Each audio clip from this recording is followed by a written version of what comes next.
Now I am totally late to the game with this one. As you can see, this is our pantry area. This is the only pantry area Marie and I have, and we really don't have too much food. So what I wanted to do was actually just transfer all the food that we do have into really pretty canisters. So I picked up these glass canisters online. I transferred everything from cereal to lentils to oatmeal to chia seeds to granola, rice, pretzels, really any dry good you could transfer to a canister like this. And it just makes, first of all, the food look so much more pretty, as you can see, as opposed to having like the traditional branding of the boxes and stuff. I really do like the glass and how you can see the food inside. So once I had all of that dry food transferred over, I also got some of these refrigerator bins at Target, which are just little plastic bins that fit perfectly. And inside of these, I actually just packaged together like foods. So this one has all boxed kind of foods inside of it. I also did one that had more pouch style foods, and then I also did one for cans as well. So then I just went back into my little pantry here and just reorganized everything in this area, and it looked so much better. I love the way that it turned out.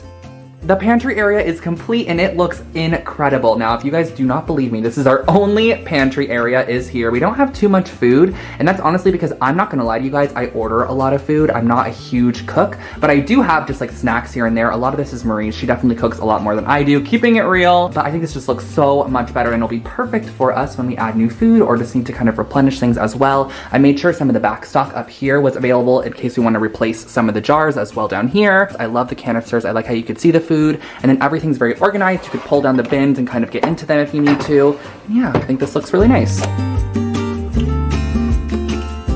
Across the way from the pantry is our cup storage. Now, as you guys can see here, we have just thrown cups in here. There's glass cups, there are mugs, there are wine glasses, champagne coupes, there's a ton in here. So what I wanted to do was just honestly go back through this and kind of reconfigure the shelves in here to make it a bit more practical. So I started off by pulling out all of my mugs, all my glasses and cups, so we can relocate one of the shelves down a little bit further. The mugs really didn't need that much space above them, and I was able to really maximize how much shelving space I got. So I also popped in this little wine glass holder I found on Amazon. I love that. It just slips over the top of that third shelf, which I really can't even access the top of that anyways. So once I finished this up, I basically had my fancier cups on the top here, which include those blue glasses and wine glasses. On the middle shelf, I had my mugs, and then on the bottom shelf, we had just our everyday glasses that we typically reach for pretty often. And that's how I reorganized my drink drawer. I just wanted to share with you guys that cool wine rack holder and kind of some tips and tricks on reconfiguring shelves.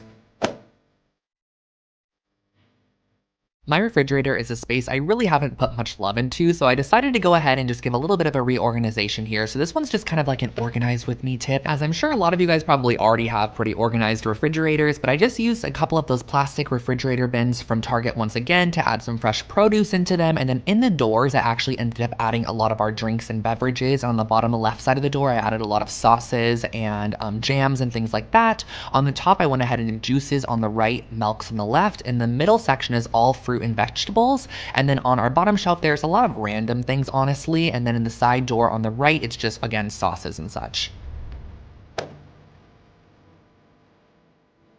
For my last organization hack, I wanted to share with you guys how to make your very own tea drawer. I actually had this really tiny drawer on the left side of my oven and some of these wood pieces from the Dollar Tree. Now, they were a little bit wider than the drawer itself, so I ended up going at a diagonal, but I'm going to utilize that space in the front there. You're going to see in just a second. So I'm just slipping in my little wood pieces and using Scotch tape to just tape them into place. Once I have the spacing correct, I can just go ahead and add all of my tea bags. In the front, I'm adding some stevia, and that, you guys, is my tea drawer. Now, I know a lot of other people have very impressive tea drawers, but don't worry, I'm gonna start collecting more. I'm gonna have to probably convert to a larger tea drawer soon, but this is my mini tea drawer organization hack for your kitchen. And that, guys, concludes today's kitchen organization video. I really hope that this gave you some insight or some organization tips, or even just maybe you got in the mood to organize after watching this video. I know that whenever I see someone's organization video, it really puts me in the mood to start organizing. I get so inspired, I have so many ideas, and I just realize that I have too much junk and not enough space. Isn't that like a space back line or something? I don't know. But yeah, if you guys would like to see more organization content from me, definitely let me know in the comment section below. I could totally implement more of that here on the channel for you guys, and it's definitely something I want to start doing more myself and be a little bit more stern with myself and just like make sure that things are organized, my home stays organized, and I actually keep up with my organization methods, because you can always start them, but after a couple weeks, it's hard to, you know, like continue doing so. So I'm really trying to stay on track and just make sure everything stays organized, cleaned. It just makes life a lot easier, honestly. Thank you guys so much for watching watching today's video. It means so much to me. And also, I want to thank today's video sponsor as well, Blue Land, for kindly sponsoring this video. I absolutely love their cleaning products. So beautiful and honestly very effective as well. A perfect product, something that's pretty and effective. I'll have the link to them in the description box below if you guys like to find out any more information, and I'll catch you all in my next one. Bye, guys!